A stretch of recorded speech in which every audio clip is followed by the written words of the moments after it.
Hello students, आप सभी घर पर अच्छे से होंगे।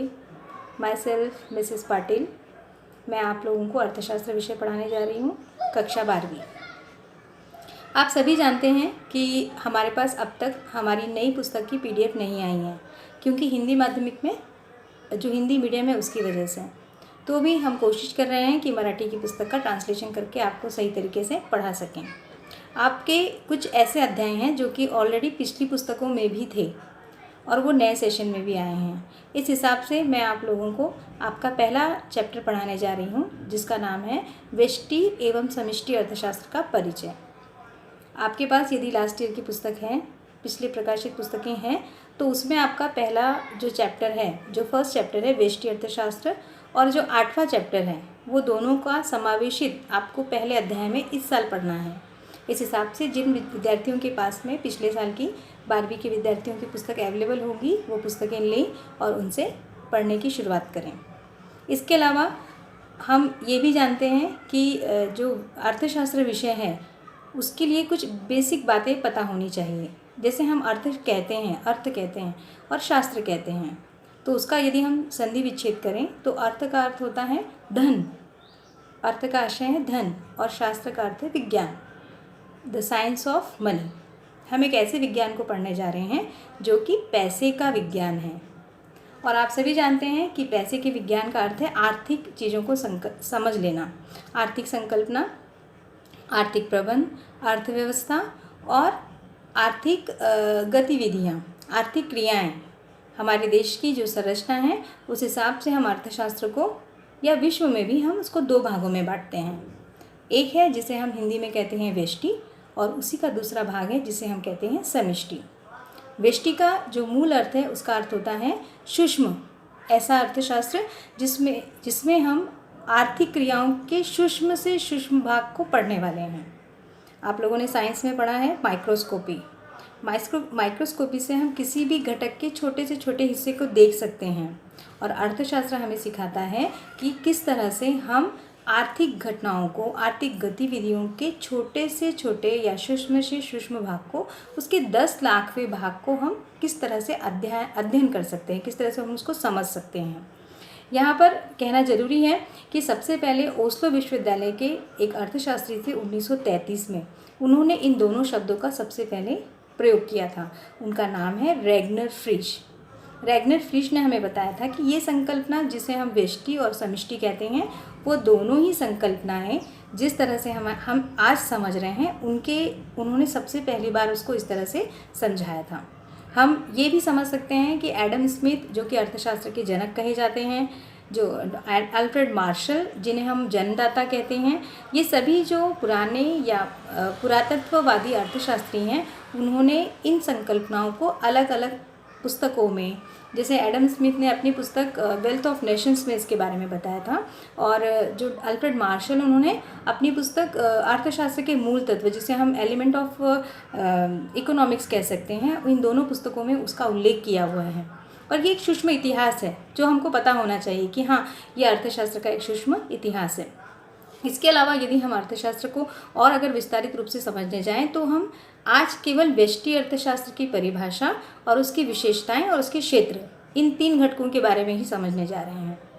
तो तीनों ही घटकों के बारे में समझने से पहले हम ये समझ लें कि व्यष्टि शब्द मूल तत्व आया कहाँ से है।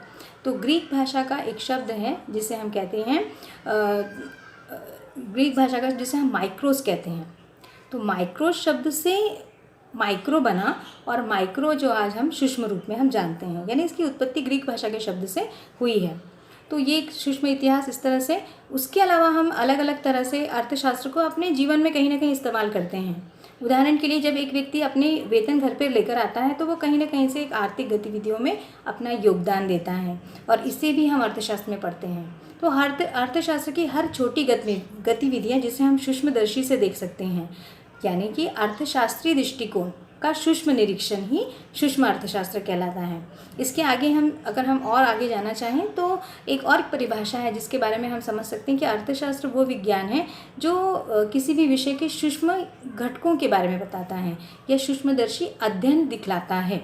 तो ये सभी जो संकल्पनाएं हैं, ये सभी जो गतिविधियां हैं, ये सभी कहीं न कहीं से इसी बात की ओर ध्यान आकर्षित करती हैं कि अर्थशास्त्र का वो भाग जो कि सूक्ष्म स्वरूपों के बारे में समझाता है या अर्थशास्त्र की छोटी छोटी गतिविधियों के बारे में समझाता है, एक व्यक्ति, एक परिवार, एक मांग, एक पूर्ति या एक उपभोग, ये सब क्या बताता है? तो ये सब बताता है कि कहीं ना कहीं हर एक व्यक्ति अपनी छोटी छोटी गतिविधियों के द्वारा कहीं ना कहीं आर्थिक रूप से राष्ट्रीय आय में समावेशित होता है और उन सभी घटकों का अलग अलग से अभ्यास करना। आप सभी ने पिछले साल प्रति व्यक्ति आय पढ़ा हुआ है। प्रति व्यक्ति आय यानी किसी एक भारत में या किसी भी एक विश्व के किसी भी एक देश के छोटे से भाग में कुल जनसंख्या में जब हम राष्ट्रीय आय में से जब प्रति व्यक्ति आय निकालना होता है तो जनसंख्या में से भाग देकर उसे हम प्राप्त कर सकते हैं और उससे हमें पता चलता है कि किसी एक व्यक्ति की आय कितनी है। तो ये भी क्या बता रहा है? अर्थशास्त्र के उसी विषय को बता रहा है जो कि बताता है कि हम किस तरह से सूक्ष्म रूप से किसी बात को अध्ययन कर सकते हैं। हम लोग सरलता से कठिन की ओर जाते हैं, ये सभी जानते हैं कि किसी भी विषय को समझते समय हम सरल से कठिन की ओर जाते हैं। तो ये भी वो विषय समझा रहा है कि पहले हम सूक्ष्म अर्थशास्त्र समझ लेते हैं और उसके बाद में हम व्यापक यानी कि समष्टि अर्थशास्त्र की ओर जाएंगे। ये रही इसकी संकल्पनाएं, थोड़ा सा इतिहास इसका। इसके बाद हम एक छोटी सी डेफिनेशन देखने जा रहे हैं जो बताता है कि व्यष्टि अर्थशास्त्र विशिष्ट फर्मों, विशिष्ट उद्योगों, विशिष्ट व्यक्तियों के बारे में पढ़ता है। तो यहाँ पर जो विशिष्ट शब्द आ रहा है उसका अर्थ किसी समूह के बारे में भी हो सकता है। किसी समूह का अर्थ क्या है? तो किसी समूह का अर्थ है कि जब हम ये पढ़ने जा रहे हैं कि भारत में कुटीर उद्योगों की क्या कंडीशन है, तो वो अपने आप में एक विशिष्ट फर्म है और यही क्या कहलाता है? सूक्ष्म अर्थशास्त्र कहलाता है।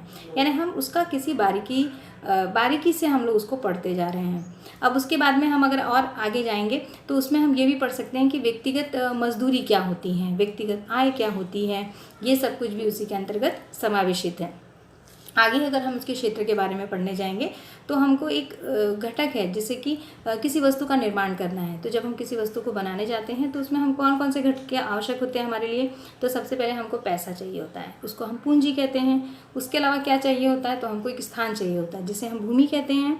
उसके अलावा हमारे पास पे श्रम होना चाहिए जिसकी सहायता से वो बनकर तैयार होगा। तो भूमि, पूंजी, श्रम, संगठन, साहस, ये सभी उत्पादन के ऐसे 5 घटक हैं जो मिलकर क्या बनाते हैं? किसी वस्तु का उत्पादन करते हैं। तो ये भी व्यष्टि अर्थशास्त्र का सबसे पहला क्षेत्र है जो ये सोचता है कि किसी एक व्यक्ति की आय कितनी होनी चाहिए, किसी व्यक्ति को किस वस्तु का निर्माण करना है, उसे स्थान कहाँ पर मिलेगा, उसे कैसी भूमि का उपयोग करना है। तो ये सभी बातें व्यष्टि अर्थशास्त्र का ही भाग है। इसके अलावा जब हम और एक स्टेप आगे जाते हैं तो हमको ये समझ में आता है कि किसी व्यक्ति को कितनी मजदूरी देनी चाहिए, किसी व्यक्ति की आय कितनी होनी चाहिए। जैसे सरकार की ओर से घोषणा की गई होती है कि किसी भी व्यक्ति को इतना इतना पैसा मिलना चाहिए, या किसी व्यक्ति ने 8 घंटे काम किए तो उतना कम से कम, मैक्सिमम और मिनिमम, ये 2 घटनाएं होती हैं जो सरकार की ओर से सरकार के अधिनियमों के द्वारा निश्चित होती है। तो ये भी यहाँ पर उल्लेखित किया जाता है कि हम जब व्यष्टि अर्थशास्त्र का क्षेत्र पढ़ रहे होते हैं, क्राइटेरिया पढ़ रहे होते हैं, तो उसके अंतर्गत इस बात को भी समझ सकते हैं। उसके अलावा और कौन सी बातें हैं जो हम व्यष्टि अर्थशास्त्र में पढ़ेंगे? तो उसमें हम ये भी पढ़ेंगे कि किसी वस्तु के उत्पादन के साधनों का निर्धारण कैसे हो। उसके अलावा क्या पढ़ेंगे? तो उसके क्षेत्र के अलावा उसकी कार्यक्षमता कैसी हो। कार्यक्षमता का अर्थ होता है कि हम जब किसी वस्तु की योग्य जगह पर जाकर उसको चुनना होता है। जैसे हमको पता है कि हमको इस तरह की वस्तु का निर्माण करना है, तो कच्चा माल कहाँ मिलेगा, योग्य दर पर हमको पैसा कहाँ से उपलब्ध होगा, हमको किस तरह के श्रमिकों की आवश्यकता होगी, ये सारी बातें व्यष्टि अर्थशास्त्र के अंतर्गत समझी जा सकती है, देखी जा सकती है। इस तरह से जब हम एक के बाद एक स्टेप आगे जाते हैं तो आपको ये समझ में आता है कि व्यष्टि अर्थशास्त्र ये भी बताता है कि घटनाओं को उपभोग के क्षेत्र में भी हम इसको समझ सकते हैं। जैसे किसी एक व्यक्ति के द्वारा किसी वस्तु की कितनी मांग की जाएगी, किसी उत्पादक के द्वारा किसी वस्तु की कितनी पूर्ति की जा सकती है, एक विक्रेता दिन भर में कितनी वस्तुएं बना सकता है, इसका कैलकुलेशन करना, कितना उत्पादन कर सकता है, इसका कैलकुलेशन करना, एक व्यक्ति दिन भर में कितना काम कर सकता है, इसका निर्धारण करना। तो ये सब कुछ भी किसका भाग है? व्यष्टि अर्थशास्त्र का भाग है। तो इस तरह से एक के बाद एक हम जब आगे एक के बाद एक स्टेप देखते हैं तो उसमें ये भी हमको समझ में आता है कि व्यष्टि अर्थशास्त्र समष्टि अर्थशास्त्र की तुलना में सूक्ष्म स्वरूप में है, यानी कि उसका क्षेत्र छोटा होता है, उसको समझना आसान है। तो इस हिसाब से हम लोग थोड़ा उसको जान सकते हैं। अब इसमें यहाँ पर एक विशेषताओं में हम लोग एक स्टेप आगे जाएंगे। अब इसके बाद हम लोग देखने जा रहे हैं विशेषताएँ। तो व्यष्टि अर्थशास्त्र की विशेषताओं में व्यक्तिगत इकाइयों का अध्ययन किया जाता है। यानी व्यष्टि अर्थशास्त्र में हम ये समझते हैं कि किसी एक व्यक्ति की मांग कितनी है, किसी एक व्यक्ति की पूर्ति कितनी है, एक उपभोक्ता कितनी वस्तुओं का इस्तेमाल कर सकता है, किसी एक मार्केट में कितना उत्पादन पहुंच सकता है, हम एक वाहन के द्वारा या एक स्थान पर एक मार्केट में कितनी मांग को उत्पन्न कर सकते हैं, एक व्यक्ति का दिन भर का जो भी उसका जो इनकम है वो कितना हो सकता है, उसकी आय कितनी हो सकती है, उसकी मजदूरी कितनी हो सकती है। इसीलिए इसको कहा गया है व्यक्तिगत इकाइयों का अध्ययन। यानी हम इसमें किसी भी व्यक्तिगत चीज़ों के बारे में पढ़ते हैं। इसको पर्सनल, हम लोग इंग्लिश में इसको व्यक्तिगत को पर्सनल शब्द में हम इस्तेमाल कर सकते हैं। तो ये सूक्ष्म अर्थशास्त्र का एक के बाद एक, अब इसको मैं एक रिवाइज रूप में आपके सामने प्रस्तुत कर रही हूँ। सभी जो शुरुआत से सुन रहे हैं वो इस बात को समझ रहे होंगे। जब हम व्यष्टि अर्थशास्त्र कहते हैं तो उसका अर्थ होता है मूल अर्थशास्त्र। जब हम व्यष्टि अर्थशास्त्र कहते हैं तो उसका अर्थ होता है सूक्ष्म अर्थशास्त्र। व्यष्टि अर्थशास्त्र को ही हम माइक्रो कहते हैं।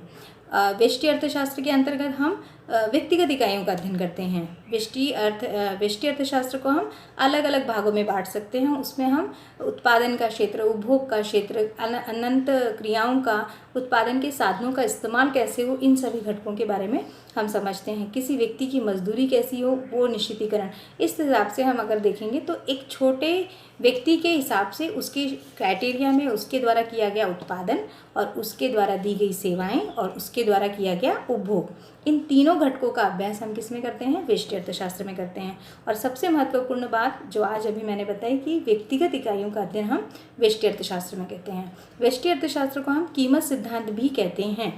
कीमत सिद्धांत का अर्थ क्या?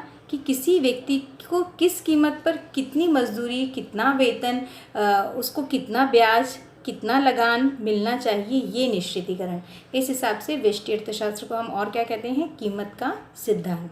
तो बच्चों आज के लिए इतना काफ़ी है।